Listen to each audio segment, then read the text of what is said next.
Selamat menonton. Jangan lupa subscribe ya, agar kita lebih semangat membuat konten lainnya. Terima kasih. Sunan Kalijaga adalah salah satu ulama Wali Songo yang dikenal paling luas pengaruh dan cakupan dakwahnya di tanah Jawa. Sejarah hidup Sunan Kalijaga tidak semulus yang dibayangkan. Sebelum menjadi pendakwah, ia adalah Bromo Korah alias penjahat. Riwayat kehidupan Sunan Kalijaga melintas batas, era kerajaan di Jawa yang silih berganti. Ia menyaksikan perubahan sejak masa akhir kerajaan Majapahit, lalu Kesultanan Demak, Kesultanan Pajang, hingga awal Kesultanan Mataram Islam. Dilahirkan dengan nama Raden Said pada sekitar 1450 Masehi, Sunan Kalijaga merupakan putra Tumenggung Wilatikta, Bupati Tuban. Di masa mudanya, Raden Said dikenal dengan remaja nakal yang suka berjudi, minum minuman keras, mencuri, dan melakukan banyak perbuatan tercela. Hal ini membuat ayahnya yang merupakan bangsawan dan penguasa Tuban malu memiliki anak berandalan. Akibatnya, Raden Said diusir dari rumah oleh orang tuanya. Kenakalan Raden Said justru menjadi-jadi. Ia menjadi Bromo Korah alias penjahat. Kerjaannya membuat onar dan kerusuhan, bahkan konon Raden Said pernah menghabisi nyawa orang. Dalam buku Sejarah Kebudayaan Islam 2020 yang ditulis Sohailid, ketika Raden Said merampok dan merampas harta orang-orang, ia dikenal dengan julukan Lokajaya, yang artinya adalah penguasa wilayah.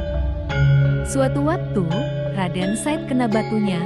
Orang yang akan dirampoknya adalah Sunan Bonang. Karena pengaruh Sunan Bonang itulah, Raden Said akhirnya sadar dan bertobat, serta tidak lagi merampas harta dan melakukan perbuatan tercela. Sunan Bonang kemudian menjadi guru spiritual Raden Said. Selain belajar Islam kepada Sunan Bonang, Raden Said juga menekuni kesusastraan Jawa dan belajar mendalam. Kelak, pengetahuan seni dan budayanya inilah yang dijadikan sarana dakwah Islam oleh Sunan Kalijaga sehingga diterima oleh masyarakat setempat. Dakwah Raden Said dimulai di Cirebon, di desa Kalijaga, untuk mengislamkan penduduk Indramayu dan Pamanukan. Karena basis dakwahnya di desa Kalijaga, Raden Said kemudian dikenal dengan julukan Sunan Kalijaga. Sebagaimana Wali Songo yang lain, Sunan Kalijaga berdakwah dengan pendekatan seni dan budaya. Ia amat mahir mendalang dan menggelar pertunjukan wayang.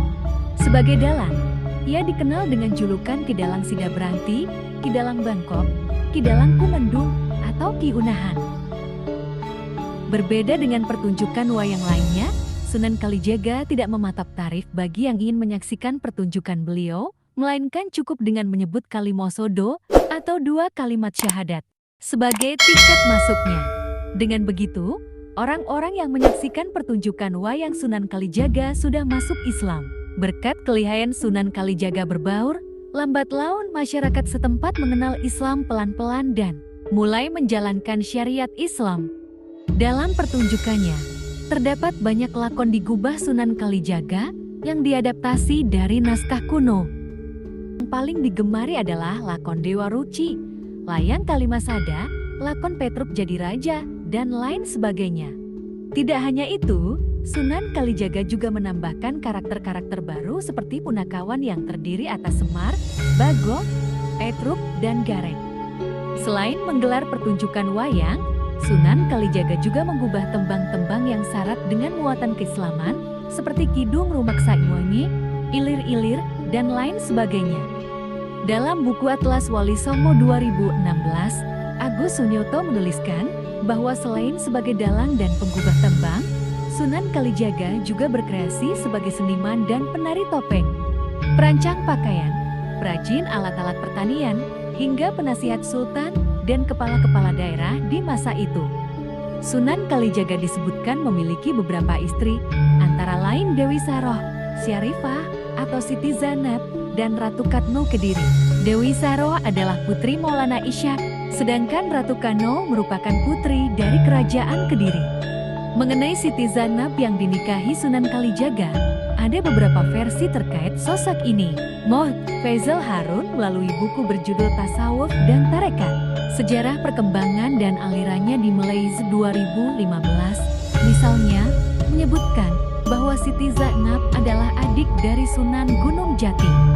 Sedangkan dalam biografi Sunan Gunung Jati, sang penata agama di Tanah Sunda 2020 yang disusun oleh Wawan Hernawan dan Ading Kusdiana, pada bagian catatan kaki dituliskan keterangan bahwa Siti Zainab adalah seseorang yang masih mempunyai ikatan persaudaraan dengan Syarif Hidayatullah atau Sunan Gunung Jati.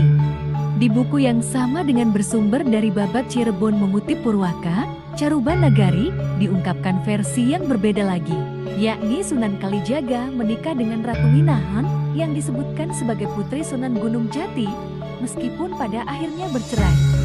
Masih ada versi lainnya terkait identitas Syarifah Zainab yang menjadi salah satu istri Sunan Kalijaga.